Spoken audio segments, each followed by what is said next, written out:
Following a 10-hour Reconnect Julian event on March 28, 2018, Susie Dawson, Elizabeth Lee Voss, and Cassandra Fairbanks hosted a Unity 4J online vigil that lasted for about 28 hours between two special guests. Conversely, John, what is the threat? You know, if we fail to stand up for Julian, we fail to stand up for WikiLeaks. I mean, what is the wider impact of that? Oh, the wider impact is that there's literally nowhere for a whistleblower to go. And so the information just doesn't get out. I can't tell you how many times people have said to me that they just assess that it's not worth going forward. So they just keep their mouths shut. And you know, the country is lesser for it. Here in the United States, especially with national security whistleblowers, I believe very firmly that the American people own that information. The information belongs to the people, the citizens of the United States, not to the people who classified it. It's also illegal in the United States to classify something that is a crime. It's illegal to classify something so that it doesn't see the light of day, so that it can't go public. Well, that still happens every day. And the only reason we know about it is because of whistleblowers. Well, if there's no outlet for a whistleblower to go to, then the information never goes public. And then we don't know what our government is doing in our name. And we have a right. And to me, it's one of the most important rights that an American can have, the right to know what his government is doing in his name. How much of a difference, a really tangible difference it does make to express support of Julian, to retweet or to reshare, and all of that towards supportive, accurate reporting and on WikiLeaks and Julian. So we were talking just a minute ago about the importance of WikiLeaks to your case specifically, but I know that you know, since the 2016 election, you've definitely moved into being an independent journalist and somebody who's actually started, you know, a network with Mikasa Sukasa, with Just Inform. So what do you think the state of that independent journalist, that indie media that's been really growing in the last few years, in large part thanks to WikiLeaks, would be if the prosecution and the persecution of Julian Assange as a political prisoner was successful? Like, how can you give some idea of how damaging that would be? I think that if you didn't treat him this way, it wouldn't force people to research his complete and total authenticity and consistency in the way he applies his ideology, which is freedom of the press, period. It doesn't matter if you're Democrat or Republican. It doesn't matter if you're in America or Ecuador. You know, I'm going to expose you if there's something to be exposed. And that gets a lot of backlash. And I always say it's like one of those, it's a slow burning fire, because even right now, a lot of the truth-telling journalists are dealing with, sometimes you're in the really popular side of things, and then other times you have to criticize certain things. Like, you know how a lot of us feel about Q at this point, and now we're feeling backlash from that, even though we're, you know, models of consistency. But it doesn't matter, because sometimes it makes people uncomfortable to think that they had something and then there's nothing there, and then they feel kind of like silly about it. So, but Julian Assange is, like I said, kind of representative of what we are dealing with, but at a larger scale. When you're on top, you're on top of the mountain, but when you're on the bottom, it could be bad. He publishes the truth. It's authentic, pristine documents. They're authentic and pristine, and the truth is not partisan. It's just reality. It has no, if the truth exposes left or right, what does it matter? It's actually what took place. So the only sin of Julian Assange is that he told the truth. And in our world, people don't want to hear that. People want to hear whatever helps their side win. And when Julian Assange, whether it's, you know, the Iraq war logs or Afghanistan or, you know, I mean, how many countries in the world has he published? Turkey, Saudi Arabia, Russia. He is a publisher. WikiLeaks is a publisher. The UK has actually ruled that they're a publisher, a media organization. Absolutely. WikiLeaks emails have already been admissible in court in the UK. And actually, I just want to break in one moment there to give people a factoid about what you just, that sentence, which is that not only have they been admitted in court in the UK, but they've actually been cited in over 48,000 academic papers and court cases. So the impact there is huge. Sorry to interrupt. Yeah, no, exactly. Yeah. And so what do we have? Like, we have the Washington, I always say, like, without Assange and WikiLeaks, all we're stuck with is the Washington Post. The situation is that you've got a person who's now incommunicado, as it were, who's been locked away for 6 years, coming up for 6 years. There needs to be an endpoint. There needs to be an endpoint for a range of reasons, but primarily because we've got a human being who's got family in Australia, his mother and his father, both of whom I know well, who are terrific people, getting older here in Australia, and he is an Australian citizen, and Australia has an obligation to ensure that its citizens are not facing the prospect of torture. When Lenin Moreno gave an interview to Deutsche Welle to talk about Julian Assange and why he has been silenced. And basically what he's saying is that they are silencing Julian Assange because he practices journalism. He is reporting about political issues, and that's why they are silencing him. And when you think about that for a moment, you realize that this is not only completely unlawful, you know, to say that we're not allowing you to communicate with the outside world anymore because you practice journalism, but it's also completely unethical, immoral, and just shows the shift in Ecuador towards the US position and the years of lobbying by the US empire have finally come to fruition with this attack against Julian on no legal basis whatsoever. And that, to me, is the most astonishing news in the last few days, because there's really no legal basis for Ecuador to do this. But because people are being woken up, there's a lot of pushback from the deep state. The deep state exists to watch people like us watching this podcast. Well, it's not to find terrorists. No, not at all. It's to keep tabs on us because they're afraid of us. Okay. I mean, fighting terrorism, then why have they supported ISIS from the very, very beginning in Syria? I mean, it's all a farce, okay? What they're doing is massive surveillance of us. Julian Assange and WikiLeaks have told us so much about that.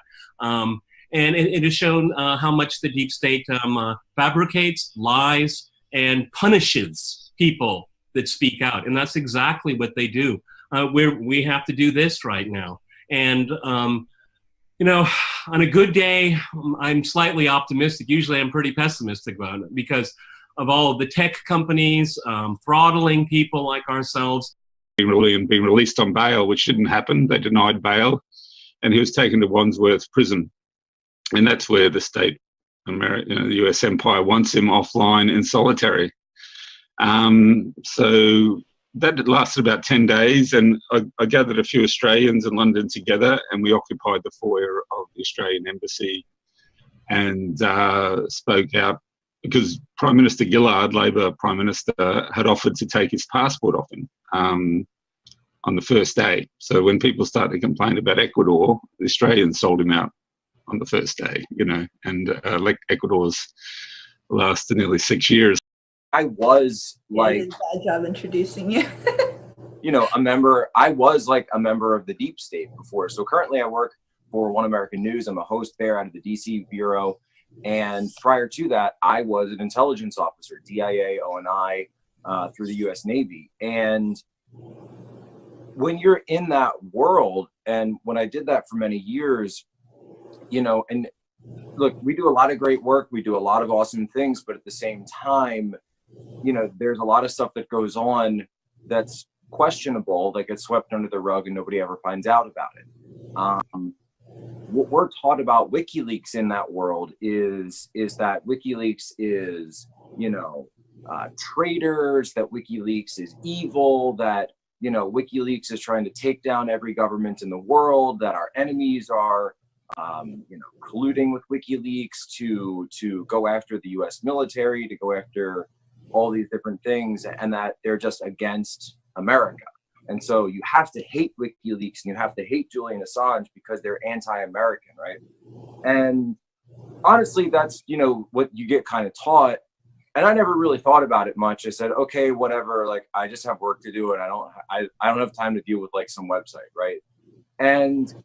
But the thing that always kind of stuck in my mind was, I said, well, when I would think about the issue was, well, wait a minute. This website had published classified information at the time, and later on emails that were, you know, were very sensitive to U.S. politics. But I said, well, they published classified information. I said, well, I don't understand what the difference is between this website doing that and the New York Times doing it, the Washington Post doing it, senators and congressmen going out and doing it from, you know, in Washington, saying, you know, just revealing classified information, classified operations. So I didn't quite understand why it was that this one website and one publisher was being singled out when all the rest of people were doing it anyway. So from my perspective, it was very confusing that why we were singling out this one person and one group and not everyone else. And as I, you know, I guess we would use the term red pilled these days, but as I got more and more understanding of what was going on in our own government and learning more about the corruption, the cover-ups, when I saw cover-ups with my own eyes, stuff that, you know, I can't talk about because I was involved in it operationally and I never have, but just seeing how information was withheld from the U.S. government, or excuse me, the U.S. public or the world public writ large, it started to make me very upset. The first vigil that we did on March 28 or somewhere around there, which you were also present at, Cassandra, that was the original inspiration, is that we wanted to show public support for Julian. We wanted to take a stand against the censorship of him and the silencing of his voice. And initially, we just had this really, you know, single purpose of wanting to reconnect Julian to the world.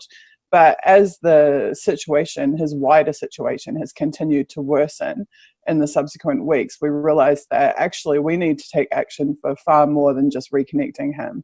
We actually need to get him out of that embassy big time. His health is deteriorating rapidly. His doctors have warned that he is actually a mortal risk in that embassy. The human body cannot live inside of 4 walls 24/7 with no natural light for 7 years as he has. That's not sustainable. And so it was pretty clear we needed to try to plant the seed of a mass movement to free him, because I do believe that only a movement on the scale, you know, that can eventually become on the scale of a Free Mandela movement, would be able to apply enough political pressure to the governments who are persecuting him. And in order to build a movement like that, it was patently obvious to me that we couldn't do that within a political niche somewhere on the political spectrum. We needed the entire political spectrum to come together, to actually set aside their differences, to set aside the divisions, and to unify, to rally around this primary drive to free Julian, to protect his human rights, to get the censorship removed from him, give him back his voice, but ultimately to get him either back to Australia or to Ecuador to realize his asylum. As a journalist, I felt a pleasant shock when Julian Assange appeared on the world media stage. I simply could not imagine that just one person with a small team of devoted people, not on salary, you know, for a very small amount of money, managed to change the tide of history, change the tide of news. You know, I have been a journalist in the pre-internet times. 20 years of my work were in the pre-internet times, right? And I simply could not imagine that this is this is possible. Julian managed to do it with a handful of supporters, which gradually grew into something bigger. But he managed to do it, and that's why, as a journalist, I admire him. I admire him from a professional point of view, if you want. The two-party system in America is like a shit sandwich, and the Republican shit sandwich has cheese and bacon on it, and the Democrat shit sandwich has a gluten-free bun that's organic, and they expect us to eat these. And that's what Julian Assange, for me, has shown. He's shown that absolute power corrupts absolutely. He's shown that those that are in power abuse their power. And the fact that then he has basically been a political prisoner. He's not allowed to leave the Ecuadorian embassy. And even when he was accused of sexual assault, I remember thinking, well, if he did he needs to stand trial, and if this happened, he needs to be held accountable for this. And he said, I'll go on trial. You just can't, extradite me to the United States, which they wouldn't agree to do. And then some of the women even dropped the charges. And I was like, man, this just doesn't seem right how he's being treated. And why it's important for any of us. Like, so I do independent media on YouTube, right? And I've had anytime I do a video about Yemen, Syria, Saudi Arabia, it gets demonetized. So the corporate state doesn't want any of us talking about this. And all Julian Assange has done, people give him information and he publishes it.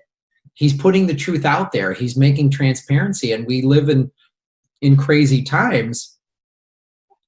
So much so, like you say, that people from all these different political backgrounds and ideologies are coming together to back this dude, because it's not right. You might, and I think we need to get out of the team thing, like, oh, I voted for this candidate or that candidate, so I'm not going to be as critical of them, when I think, in fact, it should be the opposite. If I voted for someone, I should be more critical of them. And so I see what Julian Assange has done and what he's gone through, and now he's being, basically he's showing the symptoms of somebody that's been in solitary confinement, because he is. And if they can do it to him, they can do it to any of us. And we're supposed to, in America and all of the other Western countries, we're supposed to have freedom of speech. We're supposed to be able to do this. And the media, the news, used to be the watchdogs of those in power. The fact is, when I was writing my dissertation, I used WikiLeaks because I understood that the documents that had been released by WikiLeaks were like primary sources, US government officials talking to each other, never expected that the people would be able to actually see the contents of their conversations. There were other documents as well, email messages back and forth. And I wrote my dissertation on Hugo Chavez and the Bolivarian Revolution and people power, and then how people power can become transformed into state power, and state power can actually lead to transformation in the lives of people, something that we all want. And then what happened is the librarian saw my use of WikiLeaks, then she got busy and started researching other dissertations that had used WikiLeaks. Well, as it turns out, there was only one dissertation that had used WikiLeaks. And because I'm a student of COINTELPRO, the counterintelligence program, I understood that these COINTELPRO documents that had been released to the public, but were basically absent in academia, in the use of scholarship, academic research, in order to inform us of the quality, character, whatever, of our so-called democracy. And so anyway, the librarian gets involved and says, well, you know, President Obama's just prosecuted Barrett Brown for using the very same links that you use in your dissertation. And so there was this big thing, a commotion about whether or not I, the librarian, because, you know, US rules and laws and all were changed with regard to access to information after September 11th. And so I ended up, long story short, having to completely excise every mention of WikiLeaks from my dissertation.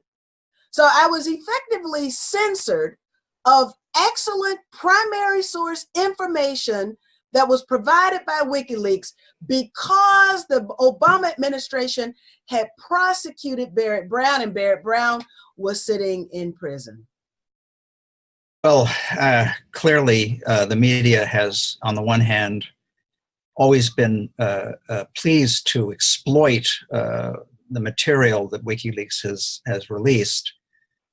Some, you know, exploit it more selectively than others. You know, it's interesting to compare the way the New York Times has covered WikiLeaks revelations with how press outlets abroad have done so.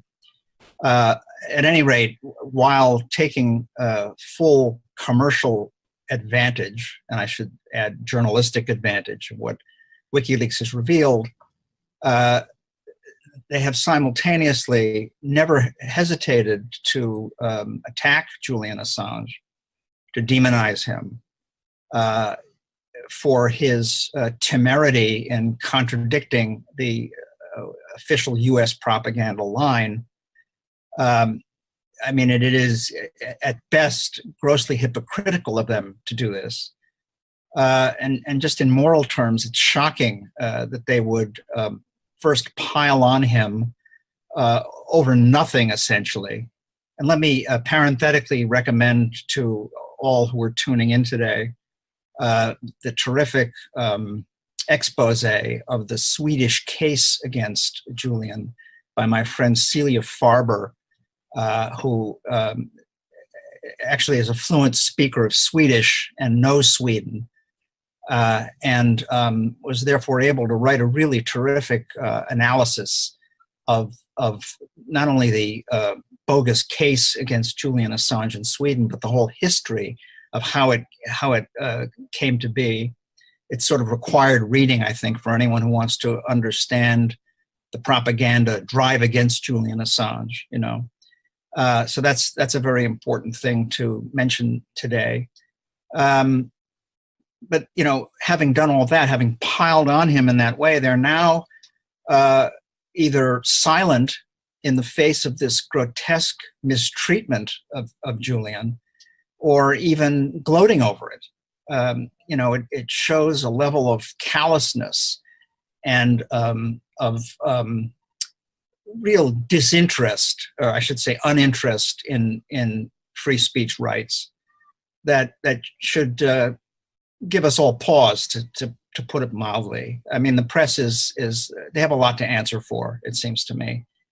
And the fact that we have to do this in order to call attention to what's going on is, I mean, I'm delighted to do it, but don't you wish we didn't have to do it? I think so much of activist work it begins with unveiling the truth, breaking through the propaganda and false information, and letting people know what really is going on. Because misleading people is how the people in power keep in power. The truth is how we build a movement. And that's why I think Julian Assange is so important. He has basically democratized the media with WikiLeaks. Democratizing the media, I mean that he has given people a way to report abuse. Through the WikiLeaks effort, people who are in government, people who are in corporations, people who are active can send documents anonymously, and they'll be reviewed and then published. And then people will know what's really happening. And he has released, through WikiLeaks, some of the most important documents, really the most important news of the last decade. So much that we know now we would not have known. So much that we suspected was true and heard rumors was true was verified because people got to see the documents. And the democratization of media is such a critical component now, I think, in this 21st century, where the ability of the mainstream media to manipulate the truth, to tell their version of what's happening, even if it's not consistent with reality, is more powerful with the internet, with the ability to monitor us on our internet activities and gather data about us and know our concerns and our issues.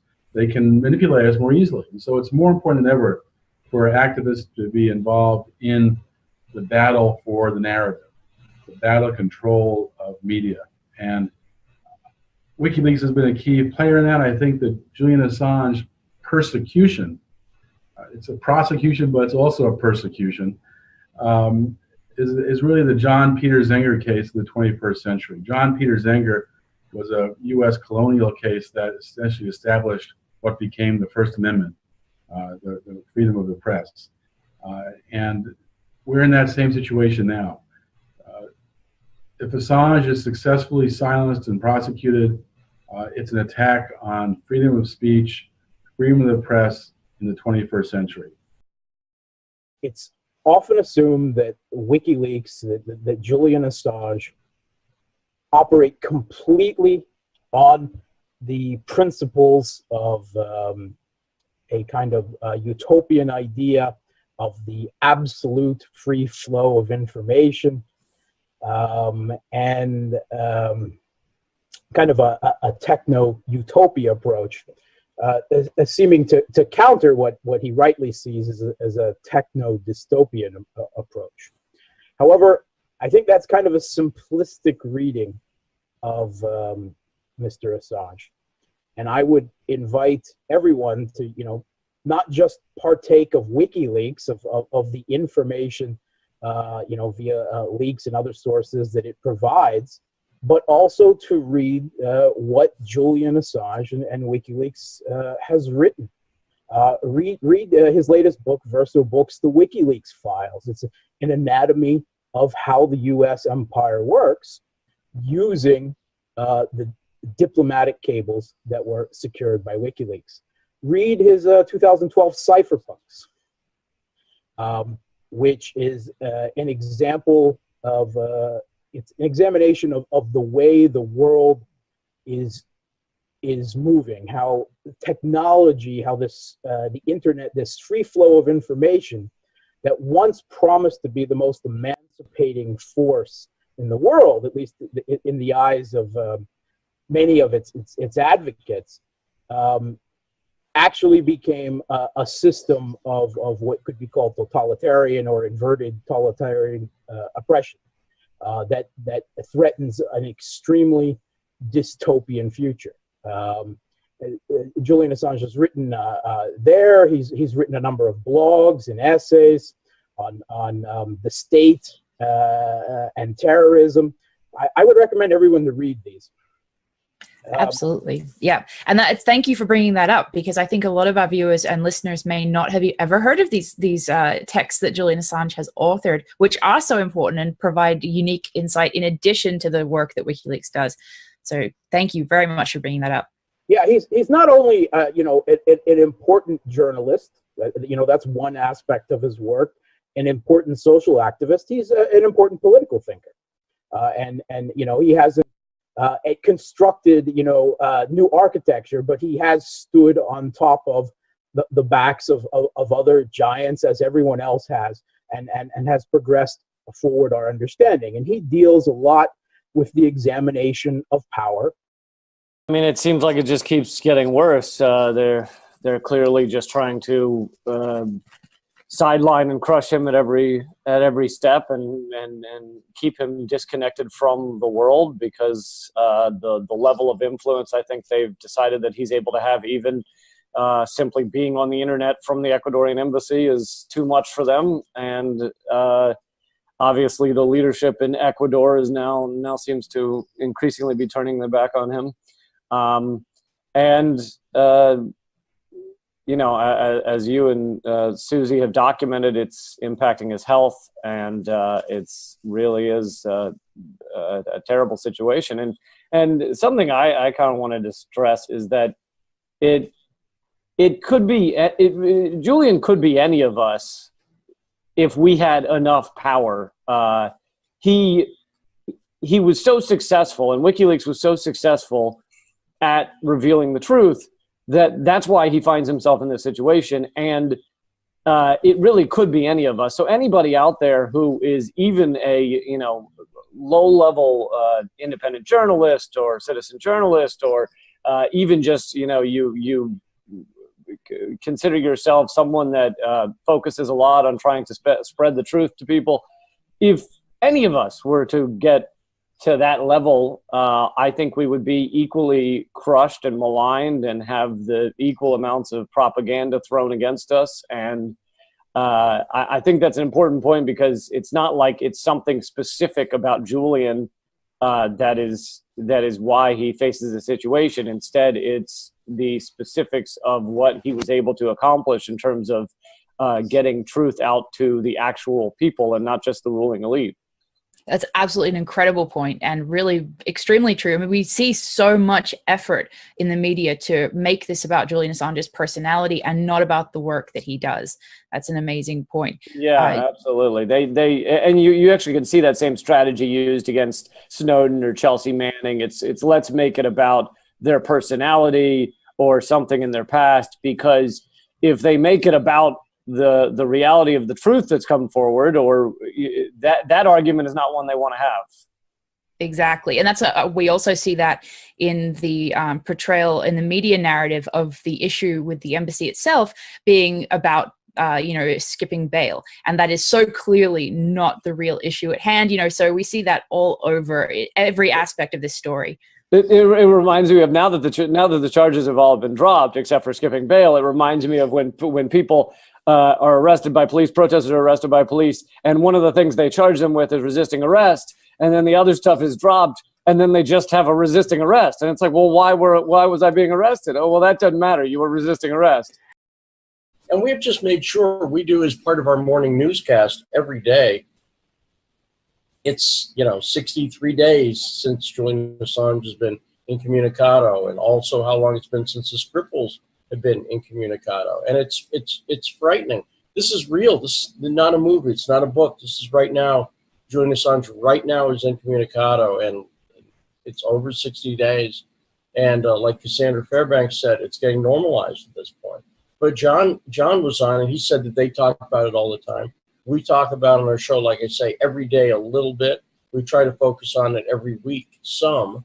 But I really appreciate the stuff you're doing. I really do, because it's very, very easy just to give up and go home. And there's a new episode of Westworld on tonight. And that's great. And you know, so it's easy to ignore this stuff, but it's really, really important not to, especially for journalists. You talked about why aren't more journalists speaking up. That could be them. That could be them if they step out of line. So they've learned not to step out of line, right? They've learned not to report on certain things. I've done a lot of White House press briefings. And, you know, when you're in that room, it's pretty amazing, the lack of curiosity and just everybody just wants to glom on to the last question the other person asked. But the reason I was going to mention Sputnik is you've had a few people, you know, Kiriakou on, and a lot of the people we've had on as guests. And that really sucks. And I will say this as someone who's on the Russian payroll as a host for Sputnik. But everybody who works at Sputnik or RT will say the same thing. They don't tell us what to say. There was nobody was like, hey, can you do the Assange thing? They don't care. They don't care. And that's why you see so many people from Sputnik and RT speaking out. Because the one thing I will say we don't have is pressure to shut up. Nobody's going to come in and fire me because I came up and supported Assange. That's the difference. With a lot of media outlets, and I've worked for media outlets on the left and the right. I've written for Breitbart, I've written for HuffPost, right? And there's a lot of pressure right now, and they're censoring a lot of material on both the left and right. And the second wave of media has been co-opted already. And that's why there's fewer and fewer people to speak out. So it's kind of amazing what's happening with Julian, and it's so transparently corrupt, and everybody knows it. It's you know, my friend Randy Credico went to the White House Correspondents' Dinner, and he stood up right before they all started giving each other blowjobs. And he said, "What about Julian Assange?" You know, and he started to scream about Julian Assange, and of course they cuffed him. And in a room full of the country's best reporters, nobody reported it. Isn't that amazing? It didn't get reported. Isn't that unbelievable? Because they would have to report what he was screaming about, which would reveal them to all be transparent hypocrites. And, absolutely. And 100% deserving of Michelle Wolf's ridicule. Absolutely. And instead we just got comments about eyeshadow, and it was just pathetic. But I think it's fantastic that you brought up Randy Credico at the beginning of this, because like yourself, Randy is both a comedian and an activist. And so I've asked some other comedians like Lee Camp about their perspective on the role of comedy as activism. Do you have any thoughts on that you want to share in light of what WikiLeaks does as well? Well, you know, the revolution can get pretty pretty dour without some humor, right? So humor is fun. We just did Lee taped his new special a couple weeks ago here in was it last Saturday before last, at the El Rey Theater. Was Abby Martin was on the show also. I was on the show with Lee. It was just, what a great experience that is. So a room full of progressives can come together and have a fun, good time doing what comedy is supposed to do, which is take the piss out of the elite.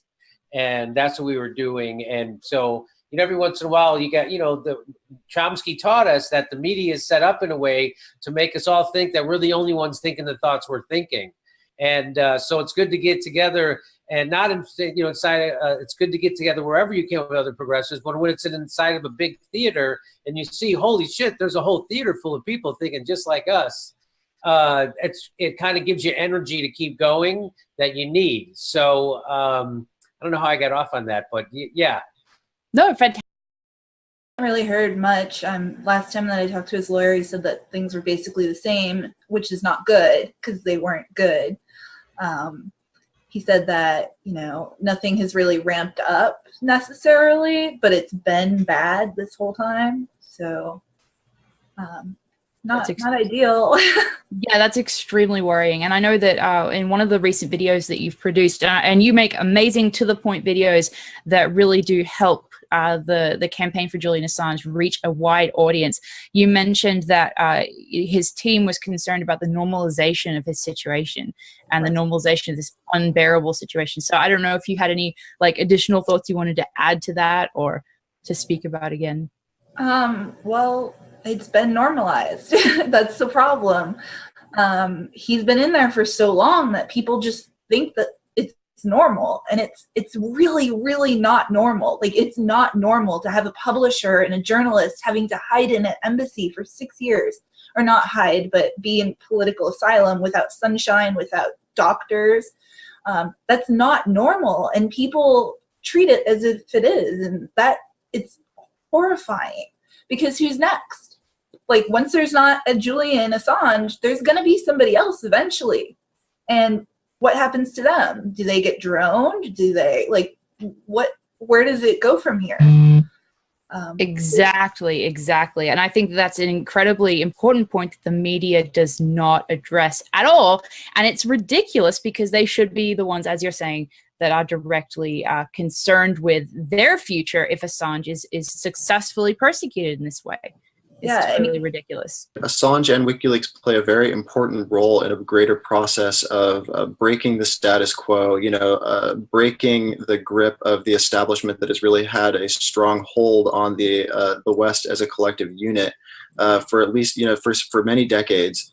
And I think that they do it quite well, and and something that I really respect about Assange is he is uncompromising in his dedication to the ideals that he believes in, the ideals that he founded WikiLeaks under, and that the organization and himself continue to pursue in their day-to-day operations.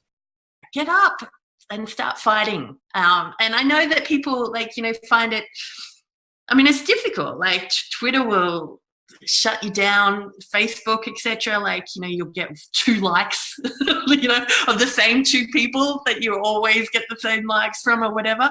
But you don't know how many people are viewing that, how many screens that has gone across, and just how much of an impact you're having day after day. Just keep at it, and keep finding different angles to say it. Keep pushing your creativity towards it, your artistry towards it. Find different metaphors to show what's going on, and just get creative. And it is all making a difference. I swear to God, it's making a difference. So, and I think also I saw, I can't remember, maybe it was Nico or Kireko. Oh, yeah, that writing letters helps a lot. Yes. John Kiraku and Kieran. I was going to say John Kiraku and Kieran O'Reilly both emphasized that, and they had both had their they both spoke from their experiences of being imprisoned, and so that was a major subject that we've talked about. And please, if you have any thoughts on that, that would be fantastic to hear about them, about the power of just writing a letter to Julian and what that can do. Yeah, I think that if we don't learn how to balance power on this planet between the population of humanity and the so-called leaders, which of course, there seems to be a horrible inverse law that those least equipped to be leaders tend to be the ones that manage to get up there. And of course, I'm sure that's by design. But I think that what Julian is doing is he's trying to bring on I don't know that he's definitely trying to do this, but it seems to me that this will be the effect. He's trying to bring mankind forward and raise consciousness to the point where if we're to evolve into higher beings, if we're to go beyond our own planet and into the stars and be worthy of meeting other intelligent life, we're going to have to get our act together. This whole idea of secrecy, for one thing, as being, the primary statecraft tool is a disaster. It's totally is stultifying human progress because, of course, social engineering, how can that be anything other than just a horrible manipulation? And first of all, it's of course, this is way beyond the consciousness of the people that do it, but it's so bloody disrespectful. It's a sort of a, for, just giving me, total nonsense for which I'm unable to think with it or act in a meaningful way. And of course, it's quite obvious that that's intended because they want you to do what they want you to do. In fact, actually, there's a very good documentary that was made in Germany on the First World War. Of course, I can't remember the name now, but I think it was on Netflix. It was like 17, shows. But it covers the whole subject of the way in which propaganda was used, first of all, to manipulate men, to essentially, literally be cannon fodder, and to, take what is essentially a heroic and decent nature in people and make them fling themselves against a meaningless and impossible to be victorious war, for instance.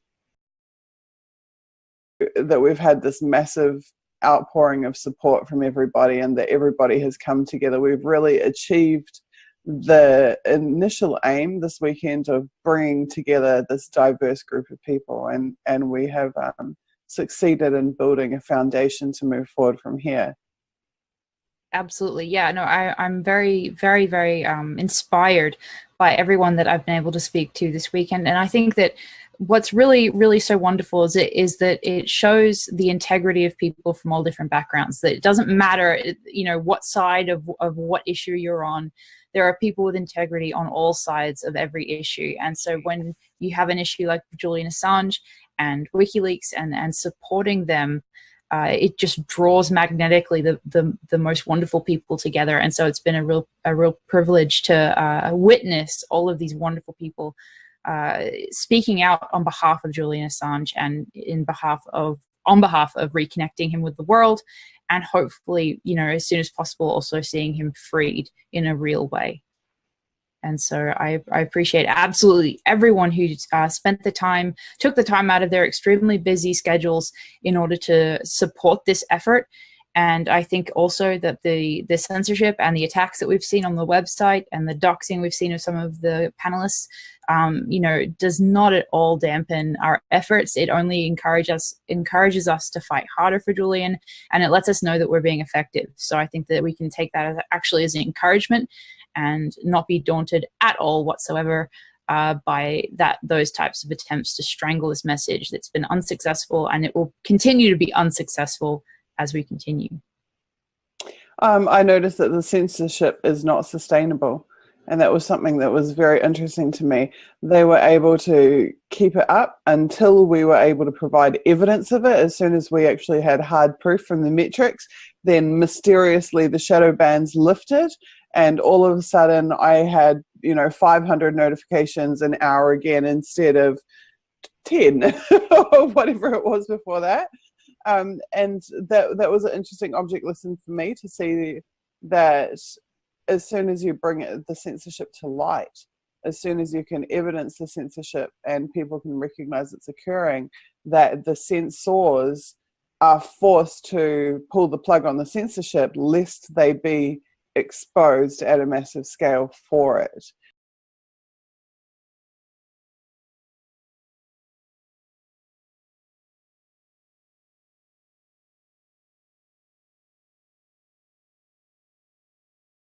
This moment of terrible injustice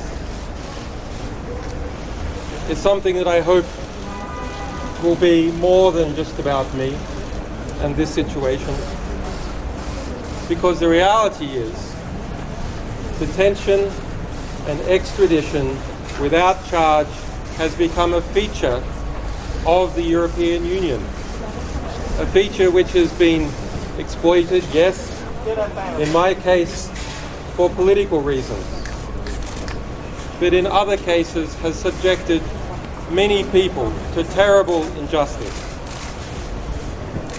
In Sweden, indefinite detention is a policy. There is no time limit that someone can be detained without charge. That is not how we expect a civilized state to behave.